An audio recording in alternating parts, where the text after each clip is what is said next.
Бишкек аймактык шайлоо комиссиясы Келечек Будущее партиясынын 2 аял алууга чакырган үгүт иши боюнча реформа партиясынын арызын карады. Анда 2 аял алууну мыйзамдаштырууга үндөгөн видео чакырыкта шайлоо мыйзамдары жана үгүт иштеринин эрежеси бузулган жок деп тапты. Эске салсак, Келечек Будущее партиясынын талапкери Назира Абдыкаимованын көп аял алууга үгүттөгөн видео чакырыгы соц тармактарда жарыяланган. Көп өтпөй реформа партиясы АШКга карылып, Келечек Будущее партиясын көп аял алууга үгүттөгөн үчүн шайлоо мыйзамдарынын негизинде жоопкерчиликке тартууну талап кылган. Bir жактан сөз эркиндиги жөнүндө сөз кыласыңар, экинчи жактан өз оюн эркин айткан адамды кылмыш жоопкерчилигине тарткыла дейсиңер.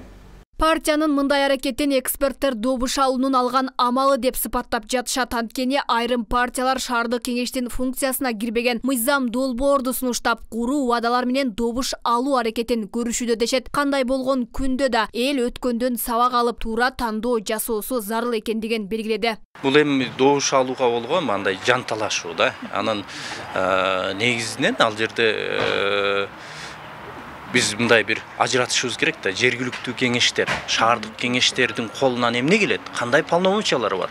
Ол шаардык кеңеш чече албаган маселелерди көтөрүп чыгып атышат. Элдин жанагыл эмоционалдык абалынан пайдаланып, ошого элдин баягыл жалпы аң сезимине таасир этүү максатында алар жогорку кеңеш, президенттин, өкмөттүн деңгээлинде чечиле турган маселелерди алар болсо ушу биз шаардын деңгээлинде чечебиз деп ушундай бир кээ бир мыйзамдарды кабыл алабыз деген нерселерге чейин барып атат. Бул деген туура эмес. Үгүт иштеринин бүтүшүнө bir апта убакыт калды. Ошто адатта шайлоо өнөктүгү өтө курч атаандаштыкта өтчү. Бул жолку шайлоо жарышына чыккан саясий партиялар үгүт иштерин мурдагыдай жандуу жүргүзбөгөнү байкалат. Деген менен үгүт иштерине байланыштуу мыйзам бузуулар боюнча Ош шаардык милициясына 10, аймактык шайлоо комиссиясына 18 маалымат келип түшкөн. 18 арыз түшкөн.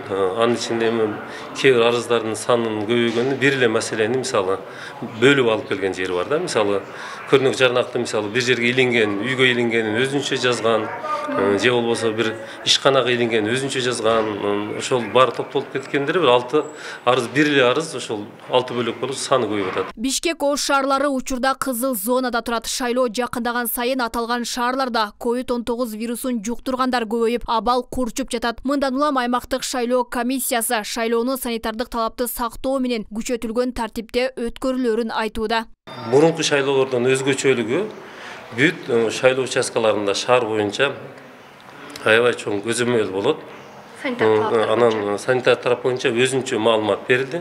Санитар талаптар боюнча да орун басары келип, толук кандуу ошол эгерде 4 кызматкер бере турган болду, ошол кызматкерлер толук кандуу ошол эпидемиялык шартка жараша ошол аралык сактоо, ошол жерде иш-чаралар. Ал арада 5 жылдык мөөнөтү бүткөн БШКга жаңы курам шайланды. Белгилей кетсек, БШКны кайрадан Нуржан Шайлдабекова башкара турган болду. Анын талапкерлиги борбордук шайлоо комиссияны 5 жыл жетектеп, бир топ шайлоолорду өткөргөнү үчүн жактырылган. Мыйзам бузууларга байланыштуу борбордук шайлоо комиссиянын Оштогу өкүлү да жаңы дайындалган. Бишкек аймактык шайлоо комиссиясынын төрагалыгы да алмашкан. 11 июлда Бишкек, Ош жана Токмок шаардык кеңештерине шайлоо болот. Алмагүл Эркебай кызы, Мирзат Нуманов, 7 канал, Ош.